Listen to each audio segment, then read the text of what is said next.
Hello বন্ধুরা, আশা করি সকলে ভালো আছেন। আজকে ডিমের একটা নতুন ধরনের রেসিপি নিয়ে এসে হাজির হয়েছি। আগে হয়তো এরম ধরনের রেসিপি আপনারা কোনো দিনই খাননি। এতটাই টেস্টি না, একবার খেলে আপনাদের বারে বারে বানিয়ে খেতে ইচ্ছে করবে। বানানোটা একেবারেই সোজা, একবার দেখলেই যে কেউ এটা বানিয়ে ফেলতে পারবেন।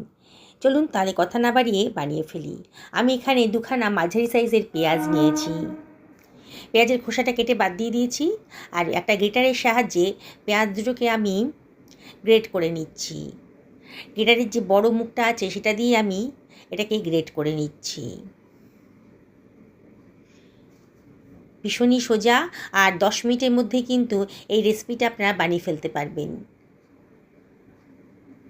পেঁয়াজটা গ্রেট করা হয়ে গেছে, দুখানা পেঁয়াজই গ্রেট করা হয়ে গেছে। এবার এই পেঁয়াজটাকে আমি অন্য একটা পাত্রের ভেতর সরিয়ে রাখছি।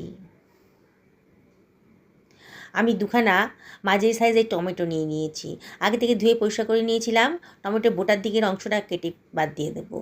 এবার টমেটোটাকেও আমি ঝিরিঝিরি করে পাতলা পাতলা করে কেটে নিচ্ছি।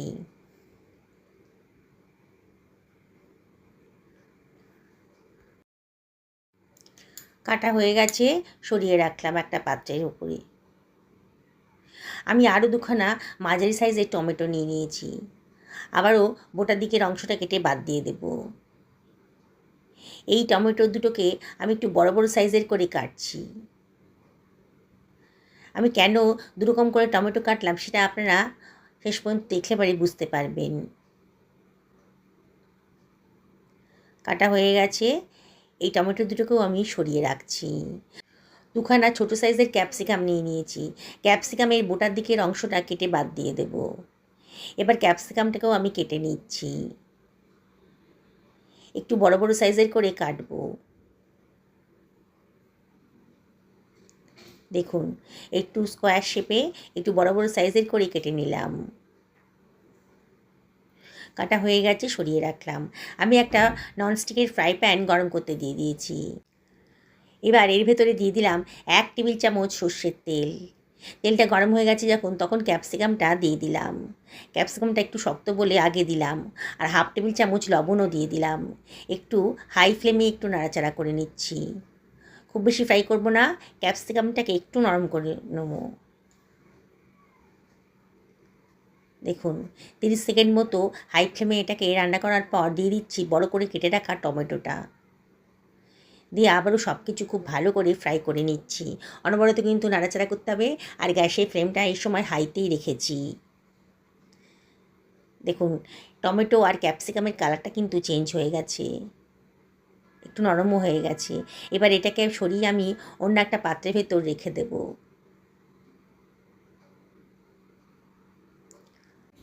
ওই ফ্রাই প্যানের ভেতরেই আমি দিয়ে দেব 1 টেবিল চামচ মতন সর্ষের তেল। তেলটাকে আবারও ভালো করে গরম করে নেব।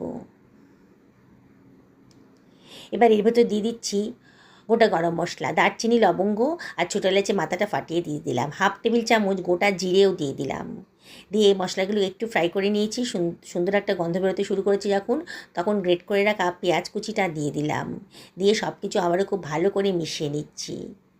গ্যাসের ফ্লেমটা মিডিয়াম টু হাইতে রেখেছি, আর অনবরত কিন্তু নাড়তে হবে। বন্ধুরা, রেসিপিটা ভালো লাগলে পরে লাইক, শেয়ার, কমেন্ট করতে ভুলবেন না। আপনাদের সাপোর্টের জন্য এতদূর আসতে পেরেছি। এইবার এর ভিতরে দিয়ে দিলাম 1 টেবিল চামচ মতন আদা রসুন বাটা, আর ঝিরি করে কেটে রাখা টমেটোটাও এর ভেতরে দিয়ে দিলাম।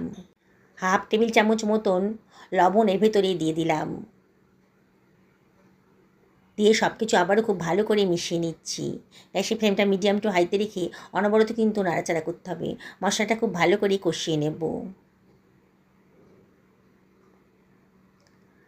যেসব বন্ধুরা রেসিপিটা দেখছেন অথচ এখনও আমাকে সাবস্ক্রাইব করেননি, তাদেরকে আমি রিকোয়েস্ট করবো আমার চ্যানেলটা সাবস্ক্রাইব করার জন্যে। পাশে থাকা বেল আইকনটা অবশ্যই ক্লিক করে দেবেন। ঢাকা দিয়ে লো ফ্লেমে মিনিট 2 রান্না করে নিলাম। 2 মিনিট বাদে আবারও সব কিছু ভালো করে মিশিয়ে নিচ্ছি। মশলার গা থেকে তেল বেরোতে শুরু করে দিয়েছে।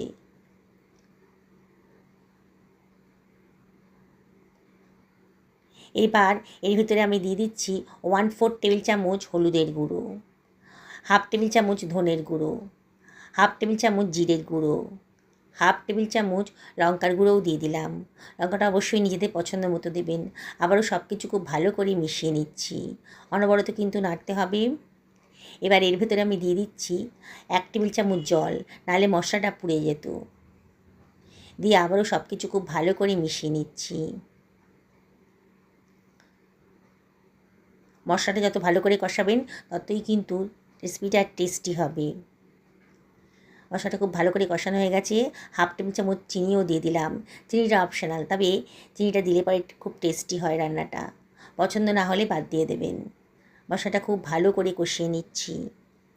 যেসব বন্ধুরা রেসিপিটা ফেসবুক থেকে দেখছেন তাদেরকে আমি রিকোয়েস্ট করব আমার পেজটা ফলো করার জন্যে।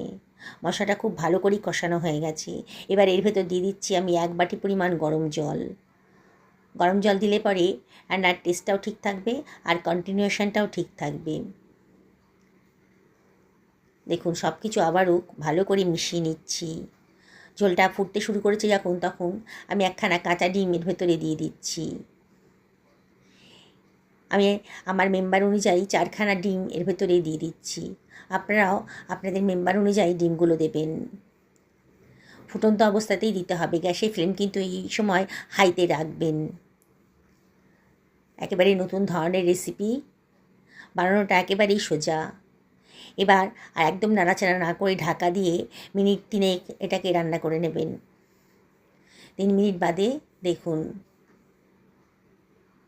কত সুন্দর একটা টেস্টি রেসিপি অত অল্প সময়ের মধ্যেই তৈরি হয়ে গেল। এতটাই সোজা না বানানোটা, ব্যাচেলাররাও একবার দেখলে পরে এটা বানিয়ে ফেলতে পারবেন। বিগিনার্সরাও খুব সহজেই এটা বানিয়ে ফেলতে পারবেন। এবার এর ভেতরে দিয়ে দিচ্ছি ভেজে রাখা ক্যাপসিকাম আর টমেটোটা, আর কতগুলো চিড়ে রাখা কাঁচা লঙ্কাও দিয়ে দিলাম।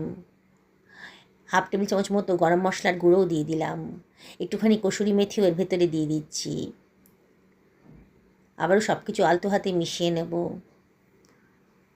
অসম্ভব টেস্টি। একবার যদি বানিয়ে খান না, বারে বারে কিন্তু আপনাদের এটা বানিয়ে খেতে ইচ্ছা করবে। দেখছেন তো, কোনো ঝামেলাই নেই। এবার ঢাকা দিয়ে আমি 3 থেকে 4 মিনিট লো ফ্লেমে রান্না করে নেব। 3 মিনিট বাদে কে কীরকম গ্রেভি পছন্দ করেন সেই অনুযায়ী কিন্তু জলটা দেবেন। দেখুন বন্ধুরা, কতটা সুন্দর টেস্টি রেসিপি আজকে তৈরি হয়ে গেল। লুচি, রুটি, পরোটা, ভাত, পোলাও, ফ্রাইড রাইস যার সাথেই খাবেন একেবারে দারুণ লাগবে। একবার যদি এই রেসিপিটা বানিয়ে দেন না, পরিবারের সকলে কিন্তু বারে বারে আপনাকে রিকোয়েস্ট করবে এই রেসিপিটা বানিয়ে দেওয়ার জন্যে। এতটাই টেস্টি, আপনি না খেলে বিশ্বাসই করতে পারবেন না যে এতটা টেস্টি হয়েছে রেসিপিটা। দেখুন কালারটা দেখেই লোভনীয় হয়েছে। না বানিয়ে থাকতেই পারবেন না। একদিন অবশ্যই বাড়িতে এটা বানিয়ে ফেলুন, পরিবারের সকলকে খাওয়ান, নিজেও খান। সুস্থ থাকুন, ভালো থাকুন, নমস্কার নেবেন।